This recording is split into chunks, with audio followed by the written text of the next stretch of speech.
সম্পর্কে থাকা মানুষটাকে কখনোই একা লাগতে দেবেন না। সময় না থাকলেও অন্তত তাকে কিছুটা সময় দিন, যাতে সে একাকিত্ব বোধ না করে।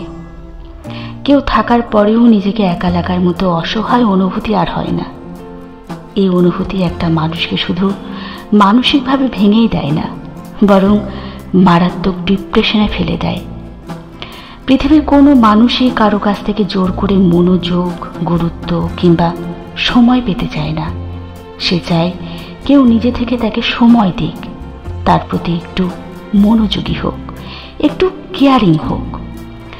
আগ্রহ হারিয়ে ফেলে তা সরাসরি বলে দিন। দিনের পর দিন এভাবে মাইন্ড গেম খেলে তাকে কষ্ট দেওয়ার কোনো মানে নেই। ব্যস্ততার অজুহাতে যাকে দিনের পর দিন মানসিক যন্ত্রণা দিচ্ছেন, সেই মানুষটা কিন্তু কোনো অপরাধ করেনি। সামান্য সময় চাওয়াটা সম্পর্কে অপরিহার্য বিষয়। সুন্দর একটি সম্পর্ক নষ্ট হয়ে যায় সামান্য ব্যস্ততার কারণে। দিনের পর দিন ব্যস্ততা দেখিয়ে পরস্পরের মধ্যে নীরবতা, দূরত্ব বেড়ে যায়, পরস্পরকে সম্পর্ক থেকে বিচ্ছিন্ন করে দেয়। এতে করে হয়তো যে খুব সহজে মুক্তির জন্য ব্যস্ততা দেখায়, সে মুক্তি পেয়ে যায়। তবে দিনের পর দিন যে খানিকটা সময় চেয়ে চেয়ে মানসিকভাবে ভেঙে পড়তে থাকে, সে আর নিজেকে স্বাভাবিক করে তুলতে পারে না।